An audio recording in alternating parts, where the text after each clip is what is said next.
Now, I know I'm back a little early for a book haul, but my desk is full and it's mostly not my fault this time. I went to the Mark Greaney signing at the Half Price Books flagship and picked up a few things, and then I found some deals I couldn't pass up online, and then, you know what, maybe it is my fault, but let's just get into this book haul for March. Speaking of Mark Greaney, I picked these up on clearance. I want to give these a try, so I just grabbed the two that I found, and that is the Tom Clancy's Jack Ryan series. This is Commander-in-Chief, written by Mark Greaney, and I also picked up Command Authority, written by Mark Greaney. I can't remember how many of these he wrote, maybe like 7. The first one is On Target or Locked On, something like that. Locked On, I think. On Target is a Gray Man novel, isn't it? Anyways, doesn't matter. I'm going to give those a try. If they suck, I'll just trade those in or donate them or something. You know, it's not a big deal. But if I really like them, then I'll be glad I picked up some hardcovers to add to my Mark Greaney collection. This next thing is awesome. It is Pathfinder Goblins, and it is from Dynamite Comics,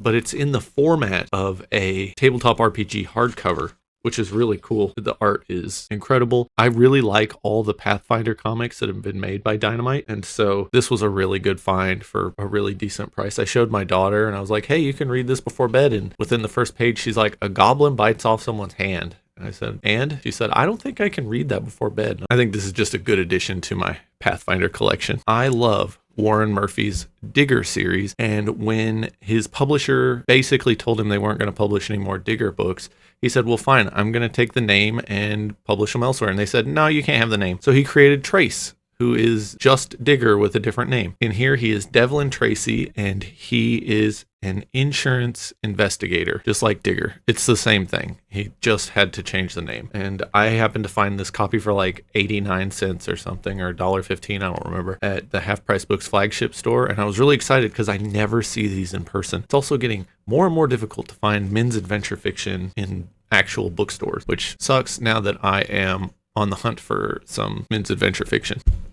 I just finished reading Doorways in the Sand, and I talked about it in my wrap-up, and then I found a copy. Is this in the best shape? No, that dust jacket looks like someone chewed on it, but the book itself is in really good shape. The book was cheap, and I needed a hardcover copy, so I got this book club edition, and I will upgrade this eventually, especially now that I know that it's part of the 5 books that Zelazny has as his favorites that he wrote. I would like to have really fancy copies of those. I already have the best copy of Lord of Light I can get, and the second best, and the third best, and I have a first edition, first printing of A Night in the Lonesome October, so I'm on the right path to getting a really good collection. And, you know, this is just a little baby step toward having a nice collection.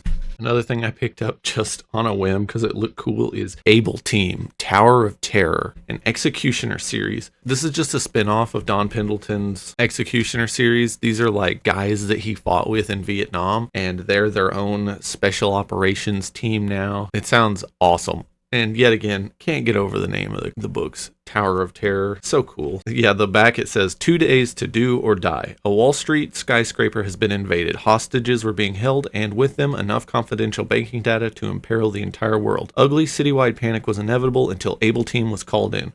Carl Lyons, Paul Blancanales, and Gadget Schwartz were the only possible hard men for such a mission. The invaders claimed to be FALN, the Puerto Rican terrorist group, but they were not who they said they were, and their huge quantity of devastating armament appeared to have come from the Vietnamese. What? Okay, that just sounds ridiculous. I'm going to give this a try just because it seems cool, but why would the Vietnamese be funding Puerto Rican terrorists in 1982? I finished reading this book as well last month. That's Meditations on America, John D. McDonald's Travis McGee series, and other fiction. This was a hardcover that I don't think has been touched since it was printed in 1994. I ordered this from the University of Wisconsin Press, and I think it was just sitting in a book depository somewhere all this time. Super cool. I'm glad I got a nice hardcover copy. I talked about this in my wrap up. It's got some flaws, but it's about the best thing you're going to get for someone doing a literary analysis of John D. McDonald. Now, these next two, one was an amazing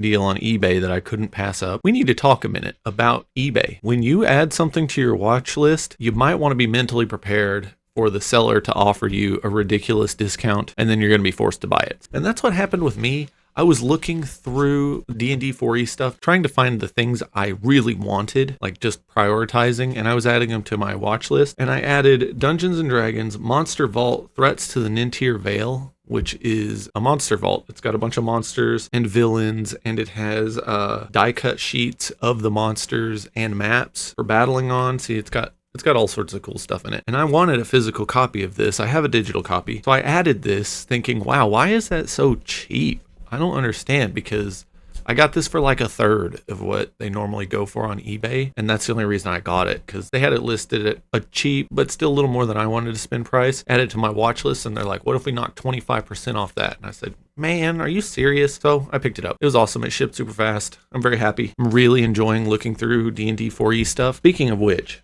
I was trying to find the best adventures that were made for 4th edition, and most of them aren't very good. Like Keep on the Shadowfell, which is essentially the adventure everyone runs, is bad, but people just keep running it because they think that's what they're supposed to do, and then they're like, 4e sucks. And it's like, well, yeah, because you're playing an adventure that does not play into the strengths of the edition. Well, I was looking around, and the general consensus are like these 3 different ones, and I was looking at them. I can't remember the names of them. One is something of the Harkenveld, and that one looked really interesting, and I thought, you know what, I should buy that. Let me look it up on eBay. I'm looking it up, and I'm thinking, why is this so hard to find? I cannot find a good copy because it's 2 like 36-page little booklets. I'm thinking, why is this so difficult? And I looked it up. I already own them. They're part of my Dungeon Masters kit. I didn't realize that one of the best 4th edition adventures was already in the D&D Essentials Dungeon Masters kit, so I felt dumb. And so I thought, well, let's look at the other ones. So I look up the next one, and it's like, oh, that's in Monsters Vault Essentials, and I was like, oh, I own that too. What the heck? And so I found the last one, and I can't remember what it's called, but it has to do with like a monastery and stuff. It looks awesome. It's a box set. It comes with a deck of cards. What are the tarot cards for D&D? I can't remember. Where you can draw curses and all sorts of interesting stuff. Harrow cards? I don't remember. Is that Pathfinder? It doesn't matter. I want that box set. So I started looking. There's not any good ones around right now, so I'm in no rush. But I did find something really cool, and it's complete except for the dice, which doesn't matter. I have plenty of dice. And that is the D&D 4th edition starter set with the D&D basic art on it. I think this is D&D basic. Pretty sure it is. I love this. And this thing comes with everything you would need to run a game. Granted, I'd run a little more advanced game than this, but this is great because this is like a one-stop shop that I can take with me somewhere and teach people the game or any of my other box sets. I love box sets. There is something special about them. This is not a box set, but I am tempted to build my own box set because this is just a wrap that goes around the cards and everything. I want to find a box that this fits in. The moral of the story is 4E is awesome, and don't add things to your watch list on eBay unless you're willing to buy them right away when that seller offers you a deal that is too good to be true. While I was at the flagship, I was pretty shocked to find these because I never see them. And these are 1st edition, first printings of R. Scott Baker's The Judging Eye, The Aspect Emperor Book 1. And The White Luck Warrior, The Aspect Emperor Book 2. I have not read any Baker, and now I own 4 first edition, first printings of his works. So I should get on that. I have tried starting The Darkness That Comes Before like twice. I need to just kind of actually sit down and focus on it. Maybe I will this year. My problem is right now I have 0 interest in fantasy. In the month of February, I read no fantasy. I DNF'd like 2 or 3 fantasy books. It's just not where my brain wants to be, which is fine. I'll get back to it, but that's like the first time in 8 years that that's happened. So that's pretty interesting. Then I found Revenge of the Sith by Matthew Woodring Stover. This is a first edition, first printing. Very hyped to have found this. It is on my short list for Star Wars books I want to read in the near future, and it's such a clean copy. Oh, and it came with a Queen Amidala bookmark in a little protector. This was just in there. And when I was checking out at Half Price Books, she flipped it open. She's like, oh, look at that, free bookmark. Because at first I was like, oh, am I going to have to pay for that? But no, I didn't. She thought it was cool that it was in there. These next 2 are very special because they get me even closer to finishing my very special collection. And these are hardcovers of the Travis McGee series. This is The Deep Blue Goodbye. It is a naked hardcover from Impress Mystery, which is a Reader's Digest thing where they made these naked hardcovers, and it was the best mysteries of all time. And it comes with like a little pamphlet where it talks about living on a houseboat, and it talks about John D. McDonald and Travis McGee and what kind of gin Travis McGee drank, because that's important because he liked Plymouth gin until they stopped selling the foolproof English version in the United States and instead are watering it down and bottling it in the United States. And then he switched to like Boodles, I think. It doesn't matter. Gin is disgusting. So, you know, if Travis McGee's going to have a flaw, his taste in booze is, I guess, a good flaw to have. Yeah, that's a beautiful copy of The Deep Blue Goodbye, which is good because I can't afford a good hardcover first printing of Deep Blue Goodbye. I did find this as well, which is a Book of the Month club. That's okay because it is the same format as all the other hardcovers, so I don't have like a little wonky zigzag of books. And that is Nightmare in Pink, book 2 in the series, one of my favorites of all time. I got this for a steal because a member of one of the John D. McDonald fan groups was saying, hey, I'm getting old, I gotta liquefy these assets, and he just threw a bunch of stuff on eBay, and this was one of them. Very hyped to have it. This art is perfect. The skull and the pills. Such a great book. Such a great hardcover edition. Still has the dumbest endorsement from Kurt Vonnegut Jr. What does this even mean? To diggers 1,000 years from now, the works of John D. MacDonald would be a treasure on the order of the tomb of Tutankhamun. What drugs was he on when he wrote that? I have my next Don Winslow read. Picked up a hardcover, first edition, first printing of The Force, which I have been told is his police procedural novel, and I am all in. I'm all in on Don Winslow. I'm all in on police procedurals, so The Force is going to be a very exciting read because I love Don Winslow's writing style. So yeah, I'm really hyped about this. Big old chunky hardcover, but then you look at it and the spacing is really big and the letters are really big. So big. How big is this book really? So these next two come as a pair. I did not expect to buy as much as I did at the flagship store, but I wasn't going to say no to these. In the early 2000s, Lynn Abbey resurrected Thieves World. It had been kind of done for a long time at that point, and when it got resurrected, we started getting these for hardcovers. I have a paperback of one of these collections, and I was really happy to get it. And then I found these for far too little money. And this is Thieves World Turning Point, which has stories from Andrew Offutt. Oh wow, he wrote one for this. That'll be interesting. I want to see what old man Offutt does versus pervy young man Offutt from the earlier Thieves World stuff. Raymond E. Feist, Jody Lynn Nye. Some of these are the same people that were writing in the early collections of Thieves World, and then there's new voices as well, which is good. And the second one I got is Sanctuary, an epic novel of Thieves World, written by Lynn Abbey, and it's like a return to Sanctuary, which will be cool. I need to catch up. I've read the first 4 or 5 Thieves World collections, and I want to read more. I think my next read, though, is going to be a little break from the anthologies, and I'm going to read Dagger by David Drake, because I've never read David Drake, and I'd like to kill 2 birds with 1 stone and read a Thieves World novel and a new author, so that will be fun. I wonder if this has a time jump, like forward. Reading the Dust Jacket, it sounds like it, so that'll be interesting. So I sold a copy of this book and immediately regretted it, knew that mistakes had been made, so I picked up another copy of Dangerous Visions, edited by Harlan Ellison. This was my first experience with Roger Zelazny before I knew anything about him. The same goes for a lot of authors. Like, when people say this is an important book to science fiction, that is an extreme understatement. And they're still good today. And to have all of these heavy hitters of both like old school and new wave all in one place is just so cool. Like, of course, you've got Isaac Asimov, Lester Del Rey. Oh man, this has Riders of the Purple Wage in it. That is something I want to read very soon. That was nominated or won a Nebula Award.